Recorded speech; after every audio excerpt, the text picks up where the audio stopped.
எல்லாரையுமே நீங்க ஹிந்தி கூட்டு போயிருக்கலாமே. இவர் ஒருத்தர் தானே ஹிந்தி அப்படின்னு நீங்க கேட்டிருக்கலாமே. அப்படின்னா அவர் ஒத்துக்க அது மாட்டாரு. எப்படி நீங்க வந்து அசால்ட்டா மத்தவங்கள விடுங்கன்னு சொல்லிடலாம்.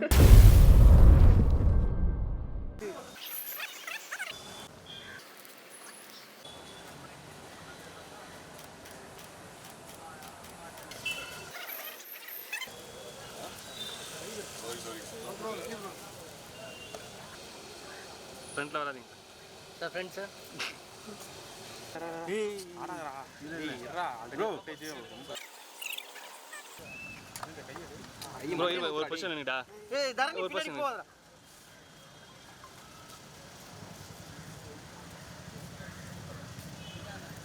சார் டைரக்டர் சார், ஆக்சுவலாக இப்போ இந்த ஹிந்திக்கு இப்போ நம்ம ஆளுங்க போகிறது நிறையா இருக்குது.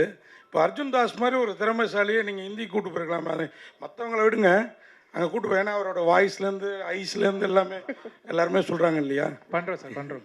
இல்ல அது என்ன மத்தவங்க விடுங்க, எல்லாரையுமே கூட்டு போயிருக்கலாம் நீங்க கேட்டிருக்கலாமே. இவ்வளோ தமிழ் ஆளுங்க இருக்காங்க, எல்லாரையுமே நீங்க ஹிந்தி கூட்டு போயிருக்கலாமே. இவர் ஒருத்தர் தானே ஹிந்தி அப்படின்னு நீங்க கேட்டிருக்கலாமே. அப்படின்னா அவர் ஒத்துக்க அது மாட்டாரு. எப்படி நீங்க வந்து அசால்ட்டா மத்தவங்கள விடுங்கன்னு சொல்லிடலாம். இல்லை, அவர் கொஞ்சம் எங்களுக்கு பாப்புலராக தெரிகிறாரு. நீங்கள்லாம் இதுக்கப்புறம் தான் பாப்புலர் ஆகணும் அப்படிங்கிற எண்ணத்தில், வேற ஒன்றும் இல்லை. ஓகே, அவர் ஆல்ரெடி ஒரு ஹிந்தி படம் பண்ணியிருக்காரு already. So I don't need to take him, he's already making inroads there. So but yeah, I'm pretty sure he's gonna kill it in Hindi as well. Kaithi ரொம்ப டிஃப்ரெண்ட் சார், அநீதியும் ரொம்ப different. இது வந்து ஒரு college student ஒரு character. In fact இதில் கொஞ்சம் difference, ஏன்னா நான் தான் இன்ஃபேக்ட் ரொம்ப பீஸ்ஃபுல்லான கேரக்டர். காளி தான் ரொம்ப சேட்டை பண்ணுவான் படத்தில், ஆஸ் பர் த ஸ்டோரி.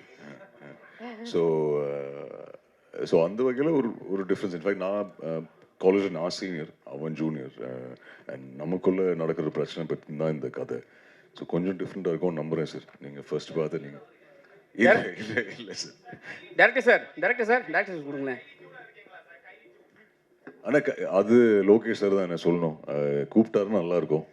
நல்ல வேலை இன்னும் நான் அந்த எல்சியில் சாவலை. ஸோ ஹோப்ஃபுல்லி இருப்பேன், நம்புகிறேன், பார்ப்போம். டேரக்டர் சார் மைக் கொடுங்க சார். சார் இங்கே தமிழ் சினிமாவில் வந்து பெரிய பெரிய ஹீரோவே ஸ்மோக் பண்ணுறது இருந்தால் பெரிய ப்ராப்ளம் பண்ணுறாங்க. சரிங்க, ரிலீஸ் டைமில் நீங்கள் ஹீரோயின்லாம் ஸ்மோக் பண்ண வச்சுருக்கீங்க, அது கூட வேறு மாதிரி ஸ்மோக்கிங். எப்படி ஹேண்டில் பண்ண போகிறீங்க? Sir, what is right for the story is what I have done. Where the story is set, where the characters are set, what kind of a context it is. I don't think there is any difference between a man smoking and a woman smoking. If a man can smoke, a woman can smoke too. So, but I don't need to show them just for the sake of it. It's for the scene and for the story. What is right is what we have done. Sir, இதுக்கு காரணம் உங்கள் assistant அவங்க பேர் சொல்கிறப்ப அர்ஜுன் தாஸ் தான் சொன்னார்னு நினைக்கிறேன். 3-4 பேர் லேடி அசிஸ்டன்ட் பேர் தான் ஃபஸ்ட்டு சொன்னாங்க. அவங்க தான் அதுக்கப்புறம் ஸ்ரீகாந்த். அதனால தான் இந்த ஸ்மோக்கிங் சீன் லேடிஸ்க்கு அதிகமாக இருக்கும். ஐயோ, அப்படி ஒன்றும் இல்லை. In my team there are a lot of women, but that is not the reason for me to get them to smoke. இல்ல ஃபர்ஸ்ட் சொன்ன 2 பேர் வந்து ஸ்டைலிஸ்ட் அண்ட் மேக்கப் ஆர்டிஸ்ட். அவங்க அசிஸ்டன்ட் கிடையாது. ஸ்ரீகாந்த் தான் assistant. Stylist, makeup artist, assistant அப்படி சொன்னாரு. By the way, Srikanth, I think here somewhere, Srikanth is my associate and the dialogue writer of the film, and also lyric writer for one of the songs. So big thank you to Srikanth here. He's been a very constant source of support. Arjun spoke about the first narration. I remember the first narration I had with Arjun, Srikanth was part of it. And after the narration, me and Srikanth sat and spoke about, you think he'll agree? So I still remember, Srikanth has been part of the process right from the beginning. So thank you so much. He himself is a director who will be making a debut soon. So thank you, Srikanth, for being part of 4 and for helping me throughout the journey of 4. அர்ஜுன்ஜி, இதில் நீங்கள் வந்து இப்போ தான் உங்கள் வயசுக்கேற்ற ஒருத்தரோட மோதுறீங்கன்னு நினைக்கிறேன். ஏன்னா விஜய் மாதிரி பெரிய பெரிய ஹீரோக்களோட, அதாவது உங்களோட கொஞ்சம் ஏஜ் ஜாஸ்தியாகவே இருக்கிற ஹீரோக்களோட மோதுனீங்க. இதில் காளிதாஸ் அவர் கூட மோதுறது எப்படி ஃபீல் பண்ணுறீங்க? 2 பேருக்கும் ஈக்குவலாக, ஏன்னா 2 பேரும் சேம் ஏஜ் மாதிரி ஒரு லுக் இருக்குல்ல அது? இல்லை சார், இது இன்ஃபேக்ட் ரொம்ப டிஃப்ரெண்ட்டான கதை இது. நீங்கள் சொன்ன மாதிரி இன்ஃபேக்ட் அப்படி பார்க்கல. இன்ஃபேக்ட் விஜய் சாரோட ஒர்க் பண்ண ஆப்பர்ச்சுனிட்டி இல்லைனா கார்த்திக் சார், கமல் சார், இதெல்லாம் ஒரு ட்ரூ பிளெஸிங் தான் சார். எவ்வளோ பேருக்கு அது போய் அமையும்னு எனக்கு தெரியல. But of course it was fun. காலியோட ஒர்க் பண்ணுறது ஈஸி கிடையாது, ஏன்னா எல்லா ஷாட்டுக்கு முன்னாடி அவன் சிரிக்க வைப்பான். பட் இல்லை, it was a very nice experience. அவனோட ஒர்க் பண்ணதில் சந்தோஷம். பட் இதுக்கப்புறம் யாராவது அவன் கூட படம் ஆஃபர் பண்ணாங்கன்னா ஒரு 10 தடவை யோசிப்பேன். ஏன்னா அவ்வளோ சேட்டை பண்ணுவான் அவன் செட்டில். பட் ஜோக்ஸ் அப்பார்ட் இல்லை, ரொம்ப நல்ல எக்ஸ்பீரியன்ஸ். அவ்வளோ அவனோட ஒர்க் பண்ணல சந்தோஷம். There is no difference. There is exactly the same. The film is exactly, the story is exactly the same. The beats are all the same. So there is no difference between the Hindi and Tamil. But I will add one thing here, and this is purely from a writing perspective. When we were writing the film, and when I started reading the dialogues in Hindi and Tamil, I'm from Bombay. My comfort is Hindi. You know, I think in Hindi I'm easily able to write in Hindi. And all credit to my collaborator Srikanth, who wrote the dialogues. I don't know why, but the dialogues had such a beautiful rhythm in Tamil. And I used to keep looking at some scenes in Hindi. If the dialogue gets over in one dialogue, the idea gets over in one dialogue, but the same thing in Tamil, when I hear it, there was some kind of a rhythm to it, some kind of a poetry to the dialogues. And that's not just because of what Srikanth did, but I feel Tamil as a language has got that quality in it. This was such a unique experiment for me, because I was constantly comparing. In the comparison, I could see Tamil as a language I found newfound appreciation for the language of Tamil, just because of the beauty of the rhythm of certain words and dialogues, and I used to find that very fascinating. Sir title போர்னு வச்சுட்டு ஃபன்னாக இருக்கும் அப்படின்னு சொன்னீங்க. அது ஒரு question, இது வச்சுக்கோங்க. அப்புறம் அர்ஜுன் தாஸ், காளிதாஸ் படத்தில் காதலும் இருக்குன்னு நினைக்கிறேன். தேவதாஸ் மாதிரி கதையை முடிப்பீங்களோ? ஐயோ, அது நீங்கள் படம் பார்த்துட்டு சொல்லுங்கள். Though the film is fun and everything, but it's also about conflicts, about the war within. So somewhere, and it's based on a riot that happened. So somewhere the title felt correct. It felt relevant to what we were trying to do. And there is a small story about the title which I just narrated to someone. I was the assistant director and second unit director on Punniyin Selvan.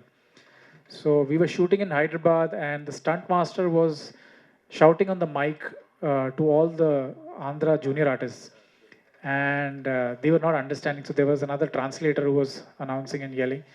So he was yelling that we were shooting battle scenes, fighting, and he was yelling, "Idu por kalam, idu por." He kept saying that, and somewhere when he said that title, that the word "por" kind of stuck with me, and I because I heard the word "por kalam" a lot, but I never heard the word "por."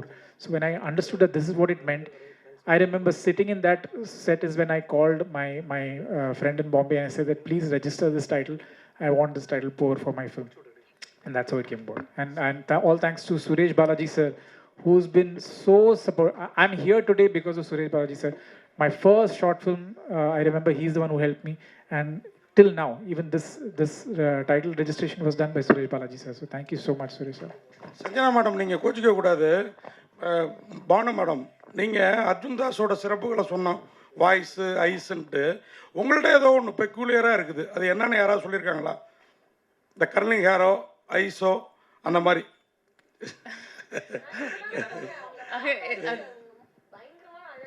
அதுக்காக தான் நீங்கள் கோச்சிக்க கூடாதுன்னு.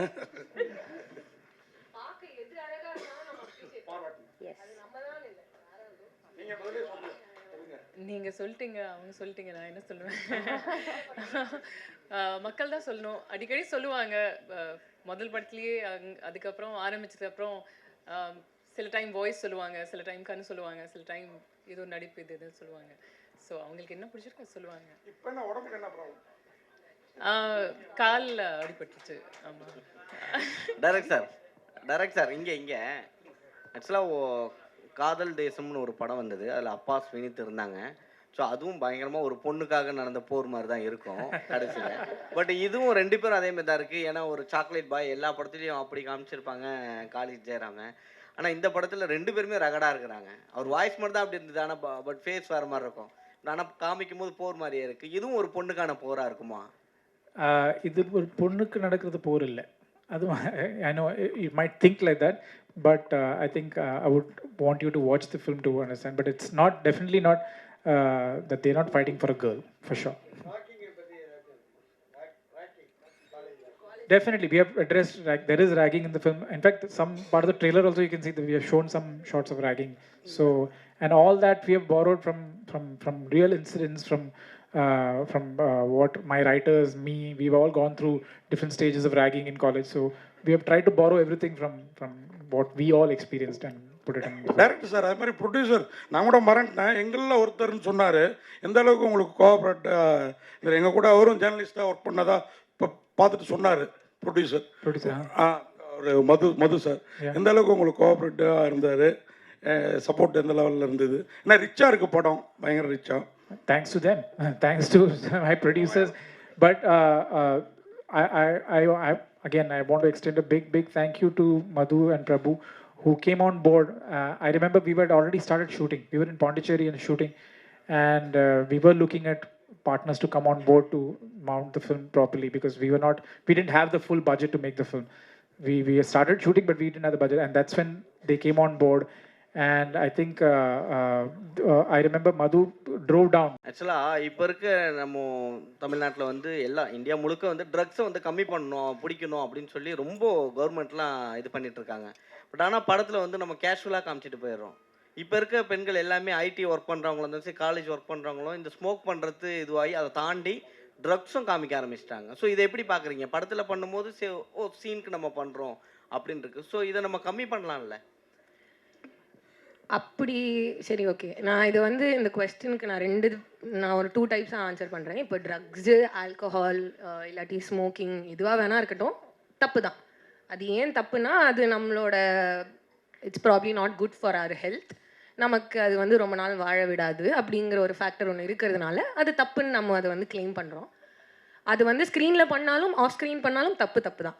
But இது நீங்கள் trailer பார்த்துட்டு அது வந்து நல்ல விஷயமா நம்ம வந்து அதை ப்ரமோட் பண்ணுறோமா, இல்லாட்டி அதை எப்படி நம்ம எப்படி ப்ரொஜெக்ட் பண்ணுறோன்னு ஐ திங்க் அது தெரியாமல் இருக்கிறதுனால மேபி அந்த கொஸ்டின் அரைஸ் ஆகுதுன்னு நினைக்கிறேன். மேபி அது படமாக பார்க்கும்போது அதை பற்றி ப்ரைஸ் பண்ணி பேசுகிறாங்களா, இல்லாட்டி அது தப்பான விஷயம் அப்படின்னு சொல்கிறாங்களா, அப்படி இல்லாட்டி அது கதையை சார்ந்த ஒரு விஷயமா அப்படிங்கிறது நான் படம் வந்ததுக்கு அப்புறம் தான் நான் சொல்ல முடியும், அது இல்லாமே. பட் என்னை பொறுத்த வரைக்கும் பர்சனலாக அது வந்து அது ப்ராப்ளி அது நல்ல விஷயம் கிடையாது தான். அதை கம்மி பண்ணிக்கிட்டால் நல்லது தான். பட் அது கதையில் நம்ம அதை காமிக்கிறோம், அது எப்படி காமிக்கிறோன்னு இருக்குல்ல. நம்ம இல்லை இதெல்லாம் பண்ணலாம், யார் வேணால் பண்ணலாம், அவங்கவுங்க இஷ்டம் அப்படின்னு சொல்கிறதும் தப்பு தான். அதுக்காக நான் என்ன வேணால் செய்வேன் அப்படின்னு கிடையாது. அதுக்காக கொலை பண்ணுறதுமே தப்பு தான். ஆனால் வந்து நம்ம வந்து அந்த கொலையுமே வந்து ஒரு சாதாரணமான விஷயமாக தான் படத்தில் காமிக்கிறோம். ஸோ அது ட்ரக்ஸாக இருக்கட்டும், ரத்தமாக இருக்கட்டும், இல்லாட்டி சிகரெட்ஸாக இருக்கட்டும், ஆல்கஹால், எதுவாக இருந்தாலும் அது ஒரு தப்பான விஷயம்தான். And it is the context of the film. I feel what is right in the context of the film. And of course, we have censor bodies and everything which make sure that we put all the tickers wherever the smoking is there, alcohol is there. We put films right in the beginning of the film showing the disadvantages of smoking. So we have taken all precautions like that. But then we have to do justice to the story. We have to do justice to the context of where the film is set. So in that sense, I think we're okay.